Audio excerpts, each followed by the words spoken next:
ഇതാണ് നമ്മുടെ മയ്യനാട്ടെ ചേച്ചി. നമുക്ക് മരിച്ചീനിയൊക്കെ പറഞ്ഞു തന്നില്ലേ, ഫ്രീസറിൽ വെച്ചാൽ ഈ ഒരു വർഷവും വരെ കഴിഞ്ഞെടുക്കാന്ന് പറഞ്ഞു.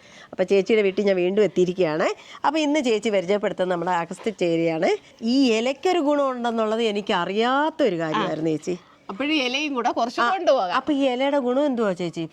വായ്പുണ്ണ്, കുടലിന്റെ അസുഖം, ഇതൊക്കെ ഉള്ളവർക്ക് നല്ലതാണ് കഴിക്കാം ചേച്ചി. പക്ഷെ ഈ ഇല തോരൻ വെക്കുക എന്നുള്ളൊരു കാര്യമേ എനിക്ക് അറിഞ്ഞുകൂടാ. ഇലയെ ഇങ്ങനെ എടുത്തിട്ട് ഇങ്ങനെ എടുക്കണം. ഇങ്ങനെ എടുത്തിട്ട് ഇത് വേണമെങ്കിൽ കട്ട് ചെയ്യാം. നല്ല കയ്പുണ്ടാവോ? നല്ല കയ്പുണ്ടോ? അപ്പൊ തൊലിക്കട്ടി മാത്രം പോരാ, മരക്കട്ടിയും വേണം ഇല്ലേ ചേച്ചി? ഇത് വെച്ച് നമ്മൾ പഴംപൊരി ഉണ്ടാക്കുന്ന പോലെ ഉണ്ടാക്കി കൂടെ ചേച്ചി? മാവിനകത്ത് മുക്കിയിട്ട് ഉണ്ടാക്കി നോക്ക്. അത്യാവശ്യം ഒരു വീട്ടിലേക്ക് എന്തെല്ലാം പച്ചക്കറികളുടെ നട്ട് വളർത്തിയിട്ടുണ്ട്.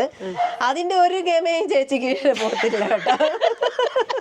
അപ്പൊ ഓക്കെ, ബൈ ബൈ.